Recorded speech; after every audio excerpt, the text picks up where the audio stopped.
بسم الله الرحمن الرحيم الحمد لله رب العالمين والصلاة والسلام على أشرف الأنبياء والمرسلين محمد رسول الله صلى الله عليه وعلى آله وصحبه وسلم تسليما كثيرا كثيرا. فما بعد, my brothers and sisters, I want to pick up from where we finished last session, which is the issue, the 6 qualities that the Sahaba Ridwanullahi alayhim ajmain, that I want to pick up from their lives. There were people with multiple qualities. I'm just picking up 6, which I think are probably the most important, and this is my Nakhis assessment.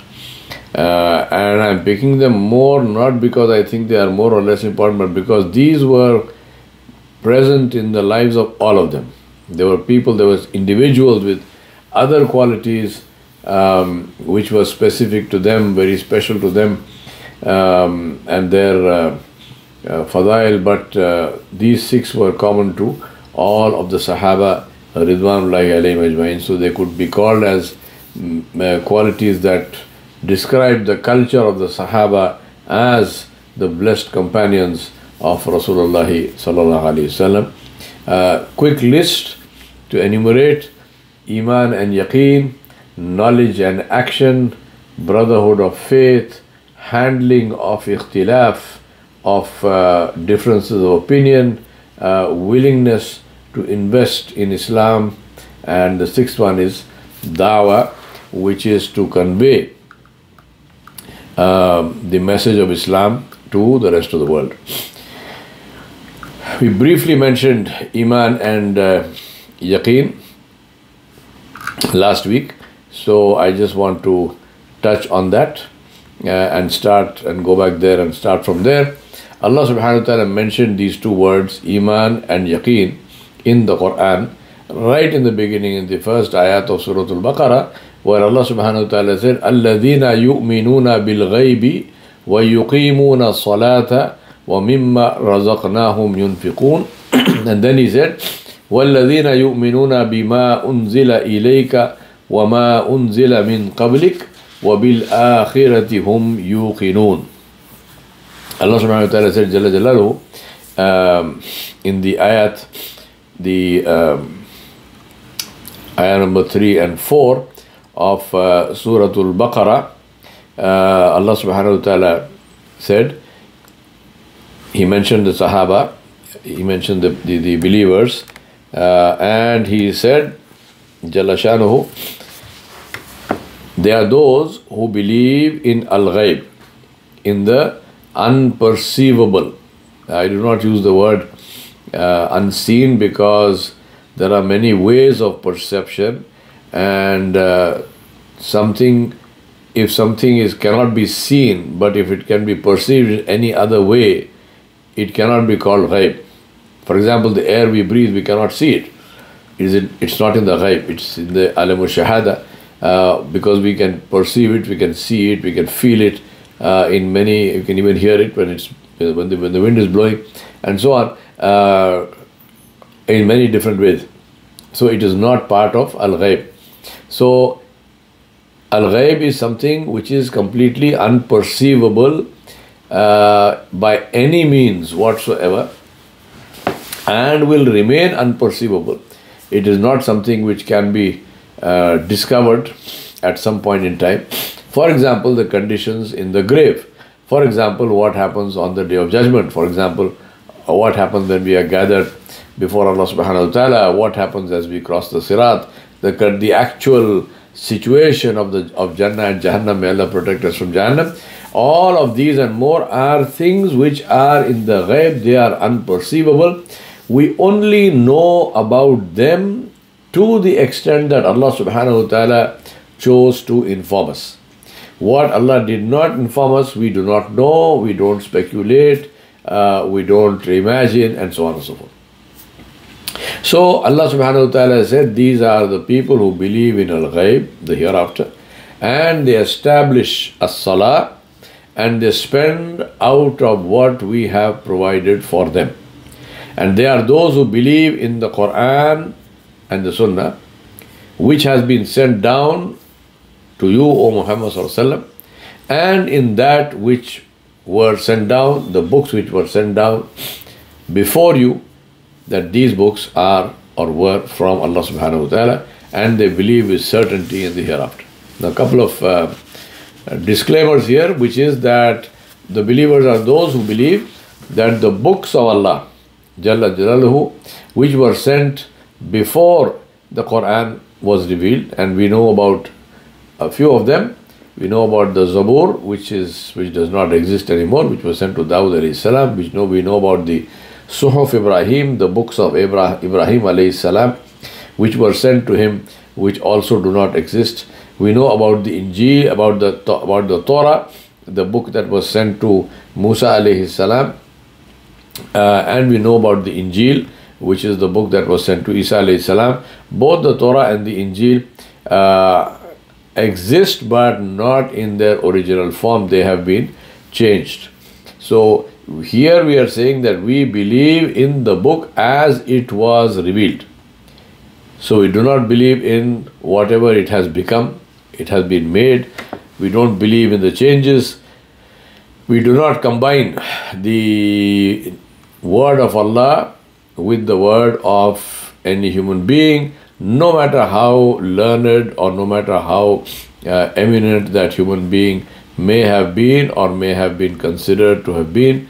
We believe that what is divine and what is not divine, and we do not combine the two. So therefore, in this case, you will see that Allah subhanahu wa ta'ala mentioned these two words. In the first ayat, Allah subhanahu wa ta'ala said, yu'minuna bil ghaib. These are the people who have iman in al-ghaib, iman in the hereafter, iman in the unperceivable, al-ghaib. And then Allah subhanahu wa ta'ala said, wa bil akhirati hum yuqinun. And He said that they have yaqeen in the hereafter, in the akhirah. Now, in the first case, Allah used the word iman, and in the second case, Allah used the word yaqeen. So this shows us that these are two different concepts. I submit to you that iman and yaqeen are two different concepts, but are obviously related, and one comes out of the other. Iman is to hold a belief about something, to believe that this thing, whatever it is we believe in, is true. Yaqeen is to understand how that thing relates to you and affects you. I think I gave a lot of examples of that in the last session. Iman is the foundation. If you don't have Iman, there cannot be any yaqeen, because yaqeen comes from Iman. Yaqeen arises from Iman. Yaqeen is the culmination of Iman. Iman is the beginning. Yaqeen is the proof that we have Iman. Iman is to look at the sky which is showing signs of rain and believing that it will rain. Yaqeen is that you take an umbrella with you when you go out. That happens because you understand how the thing that you have Iman in is likely to affect you. So I have Iman that it will rain and I don't want to get wet, so I'm taking an umbrella when I go out. When you have Iman in the Akhirah, it means that you believe in it, that it will come to be one day. When you have yaqeen in it, it means that you understand how that day, how the Akhirah, how the hereafter will affect you and me. And so, you and me, we take steps to protect ourselves from its negative consequences. We have Iman in Allah subhanahu wa ta'ala Jalla Jalaluhu and His Messenger sallallahu alayhi wasallam and in the Akhirah, alhamdulillah. But the question is, do we have yaqeen? Do we have yaqeen? What in our lives is proof, is evidence that we have yaqeen? The proof of yaqeen is action, it's amal.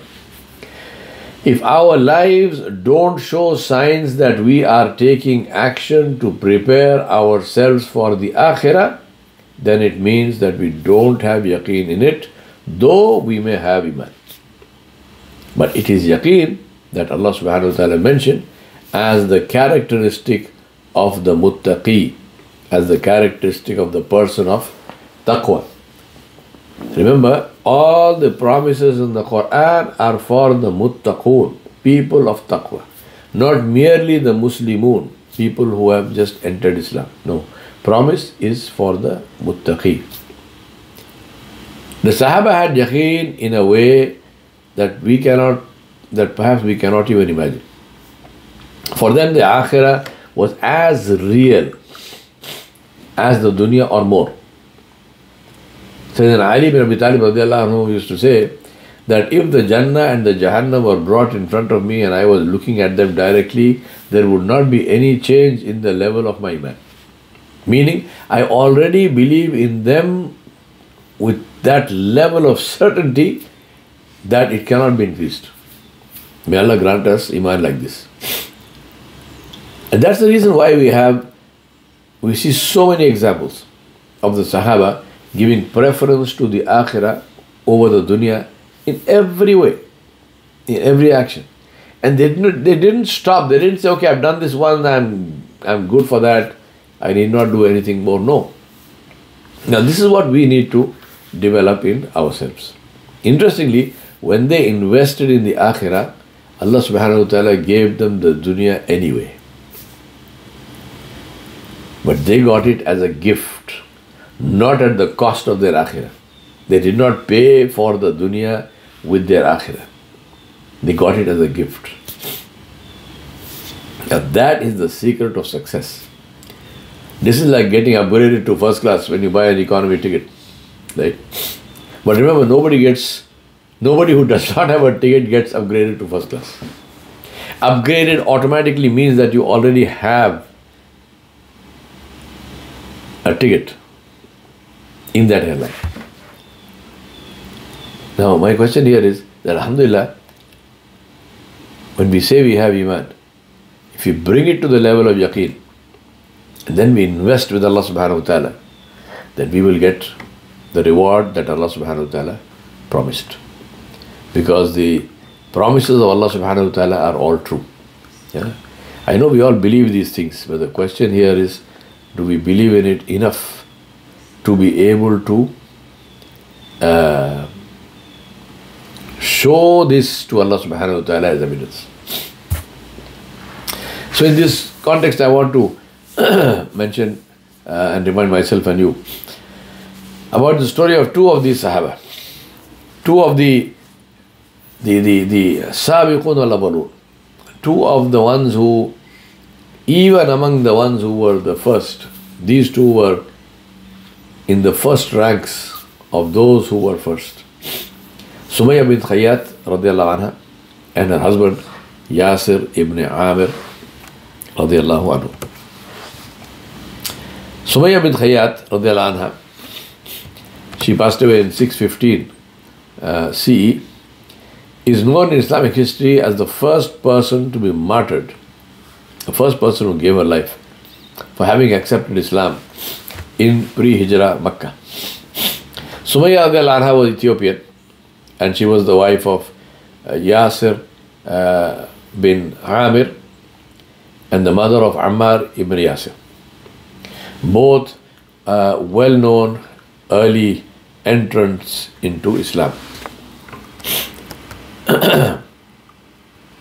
The earliest reference to this incident is found in the biography of Ibn Hisham, which is called Siratu Rasulillah sallallahu alaihi wasallam, the biography or the way of Muhammad sallallahu alaihi wasallam. Sumayya radiallahu anha was a slave of Abu Hudayfa ibn al-Mughira, who later gave her in marriage to Yasir bin Amr. Yasir bin Amr al-Ansi, he died also in the same year, because they were murdered one after the other. 615 is known as the second person in history to be martyred for having accepted Islam. He belonged to a Yemeni tribe called the Madhij. He and his two brothers visited Makkah in 565 to look for their maternal relatives.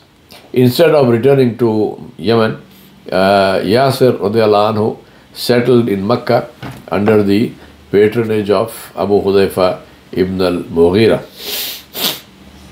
who gave him in marriage his slave Sumayya bint Khayyat radiallahu anha, who bore from her, they had 3 sons, Hurais, Ammar and Abdullah. Ammar was radiallahu anhu. Ammar bin Yasir radiallahu anhu was later freed by Abu Hudayfa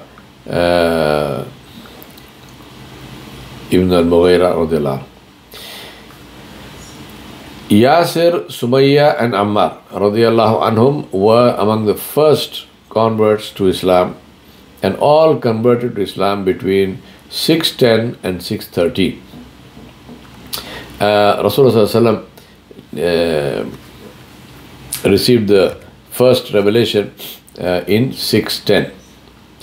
By 615, 5 years after Rasulullah's declaration of prophethood, persecution of the followers of Islam rapidly increased and intensified. It was the poor and the helpless always who were the first victims. Bilal bin Rabah radiallahu anhu and others like him, especially the slaves, were subjected to torture, and local leaders proclaimed a ban of trade with the Muslims, prohibiting the people of Mecca from providing food and medicine and so on to members of the new movement. These were followed, that means these bans and so on, were followed by the murder of Sumayya radiallahu anha and Yasir radiallahu anhu by Abu Jahl. The Makhzum clan used to, they would take out Ammar ibn Yasir with his father and mother in the heat of the day and tie them up to posts and leave them to burn in the desert in the heat of Makkah. Rasulullah would pass by them and he would say, "Patience, O family of Yasir, patience, O family of Yasir, your meeting place will be Jannah." Now at that time, one day, Abu Jahl came and demanded that Sumayya radiallahu anha give up her religion. And when she refused in a rage, he took a spear and he murdered her, he stabbed her. He then went to her husband. Now imagine, this is happening in front of their eyes, and the level of helplessness, you can think about this and say what kind of thing it must have been. Here is a man, Abu Jahl was not there with her whole army, Abu Jahl was there alone. But the situation of Makkah was so pathetic and so horrible and so bad that the Muslims were so poor and so oppressed and so weak that they could do nothing. He was alone, one man, and he, with complete impurity, was able to murder 2 people for no reason whatsoever except that they said La ilaha illallah. So here he was, and then not only did nobody stop him, but then he also paid no price. I mean, Abu Jahl walked free from that whole incident. There was no court case on him, there was nobody came and arrested him, nobody even asked him a question, because this was the situation of Makkah. This is how slaves were at that time, where they were probably at the same level, maybe even less than the cattle or sheep that the people owned. They could just take a sheep and slaughter it, and nobody would ask any question. It's understandable, it's your sheep, you can slaughter your sheep if you want. And the same thing was applied to human beings who were owned as slaves. And that's why slavery is haram in Islam, it's not permitted in Islam. And that's a different discussion, we'll go to that someday. But the point here is that Abu Jahl demanded from Sumayya radiallahu anha that she should recant, she should leave Islam. She refused, so he took a spear and he stabbed her and he murdered her. Now, Yasir radiallahu anhu, Yasir bin Amr radiallahu anhu is seeing this happening in front of his eyes. So he went to, and he was helpless. I mean, he was tied up to this pole, he couldn't even defend his wife. And Abu Jahl went and demanded that he should give up his religion. So maybe he thought that Yasir radiallahu anhu would be frightened by what he saw had happened just in front of his eyes. But Abu Jahl didn't understand. And to this day, people do not understand. The Muslims who live only to meet Allah. Right? They lived only to meet Allah. So when you are saying, I will kill you, then you are only opening the door for me to meet Allah. What's the difficulty with that? That's what the Sahaba were. This is how the Sahaba of Rasulullah were. They lived only to meet Allah. So when Abu Jahl demanded from Yasir bin Amr that he should leave Islam, he said he refused. He refused.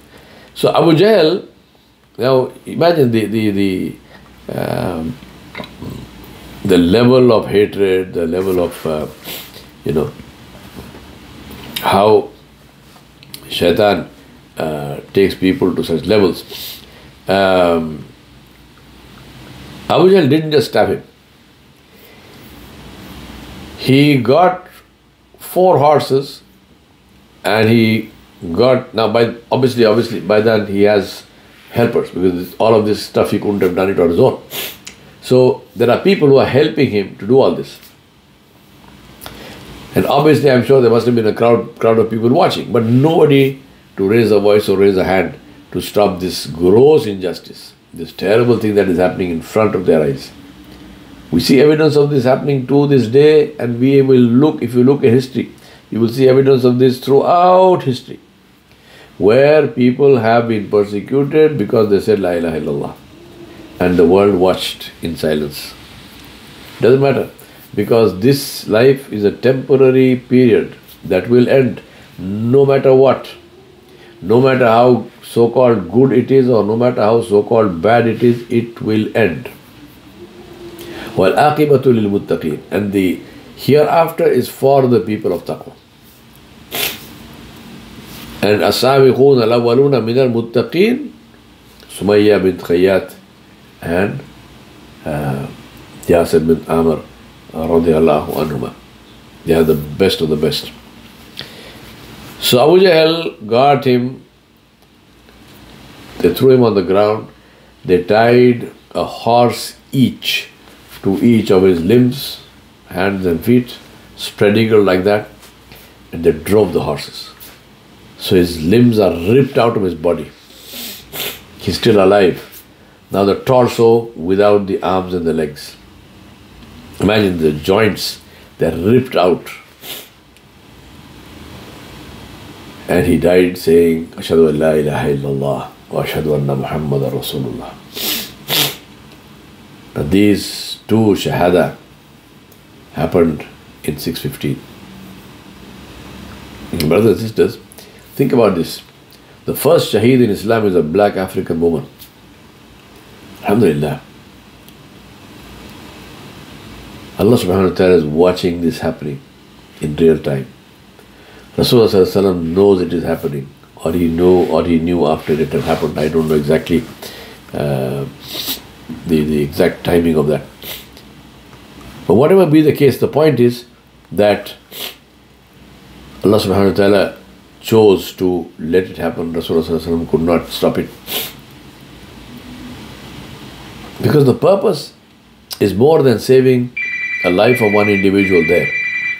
The purpose is to establish this principle in Islam beyond doubt, that only and only the word of Allah, that only and only the deen of Allah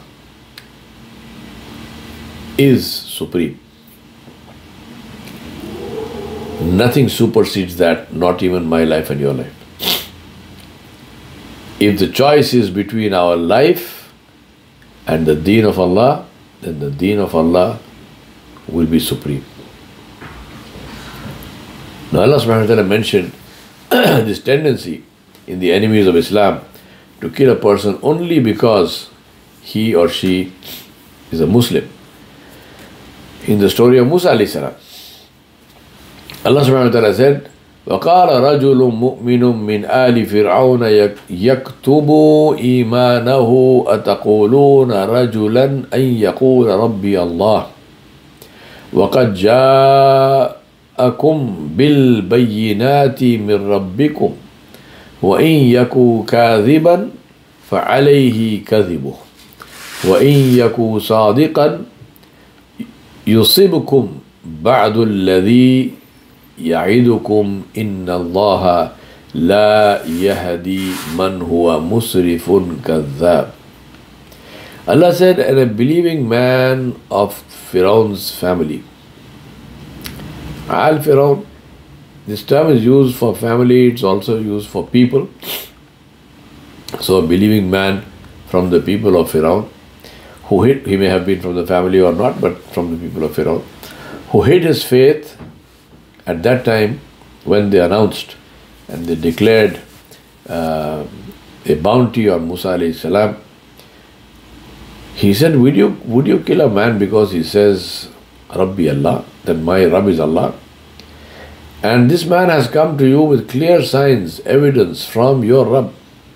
And if he is a liar, upon him will be the sin of his lie, but if he is telling the truth, then some of that calamity, which means if you kill him, wherewith he threatens you, will befall on you.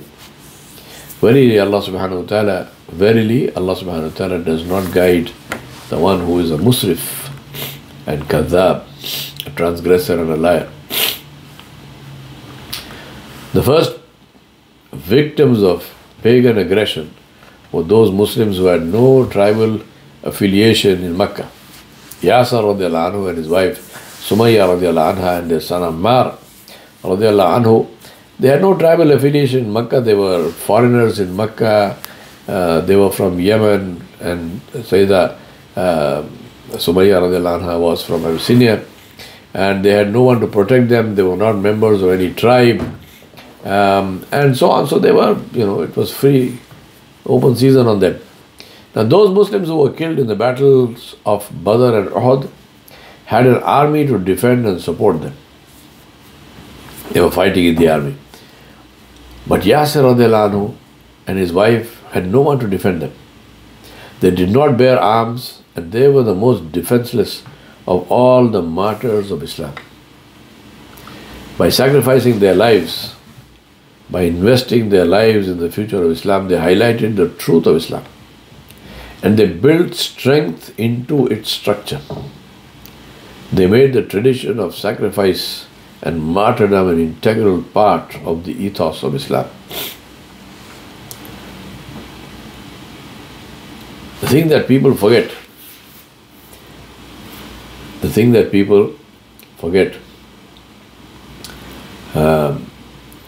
in their haste is that in Islam we do not consider this world and the life of this world to be the be-all and end-all of our existence.